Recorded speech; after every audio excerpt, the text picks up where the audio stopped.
What's going on, everybody? Mortem here, this time bringing you a look at the Lamplighters League, an upcoming TRPG from Harebrained Schemes, the people behind the Shadowrun trilogy. This game is releasing on Tuesday, October 3rd. However, they released a demo already for people who want to check the game out for themselves, which is what we are taking a look at here. The demo consists of the first few missions, and there are elements to the game I know that are not in it, and we'll talk a little bit about those as well. But this was my first chance to play it for myself, as I did not get a review key for this one, so you can expect my impressions probably up Wednesday, with a review to follow. But with that out of the way, the Lamplighters League aims to mix a alternative 1930s world with occult elements via the Banished Court. The Banished Court is attempting to take over the world, as it were, and reshape it in their own image, and our merry band of misfits needs to put a stop to them. We do this by engaging in tactical combat, similar in style to XCOM's approach, with a few twists, of course. But the demo in particular gives us a really good look at how some of the missions are going to work. And we undertake these missions with our agents. The demo has 3 on offer, but there will ultimately be several more,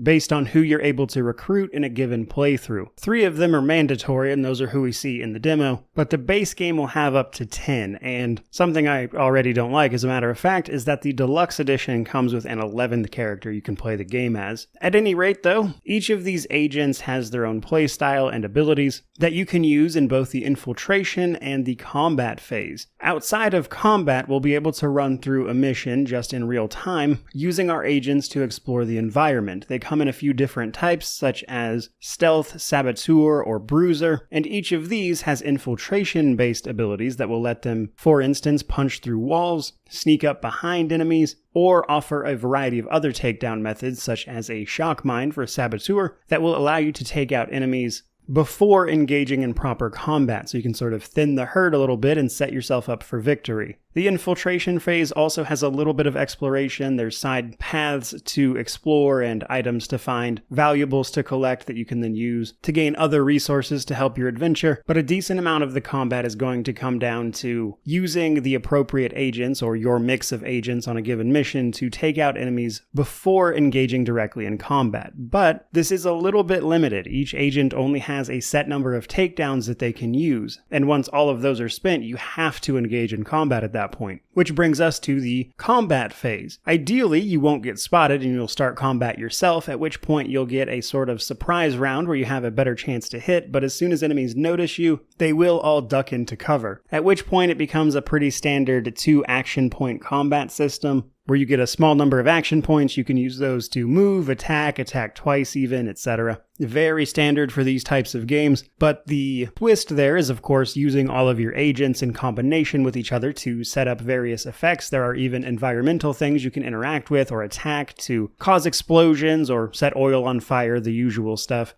But ultimately, using your agents in combination with each other to set up interesting ways to take down enemies effectively is really where a lot of the more interesting parts to combat come from, which is helped along by the fact that every agent has a passive that makes them unique. For instance, Ingrid here gets an action point back if she kills someone. She can also use her first action point to move and attack because she mostly uses her fists. So setting her up to actually kill several enemies in a row can be an effective way to play that character. They also each come with their own signature ability, which is only available once per mission, but is a sort of ultimate that is unique to that character that sort of exemplifies what they're good at, which mostly means attacking more than one enemy at a time. But as always, we do have to be careful with our agents, as they are prone to stress when they get into situations such as being attacked. It will lead to them accumulating stress, and if this maxes out, they can suffer a stress break, which causes them to lose an action point on their next turn, but also can lead to unfortunate consequences later after the missions are over. So while this wasn't in the demo specifically, there's so much information about the game out already that we know about the undrawn hand, that is to say, cards that are drawn after a mission that can give you either benefits or negatives in the case of stress breaks to customize your agents with farther, and it's sort of one of the more primary forms of progression. We also know that outside of missions, we'll be dealing with a more strategic strategic layer, deciding how and when to take on enemies and slow down their sort of doomsday clock counter, as there are machinations of the Banished Court in play that we want to slow down and stop so they don't ultimately finish their goals, because as that goes up and they accomplish things, their troops and stuff like that will start getting stronger and stronger, leading of course to more difficult encounters.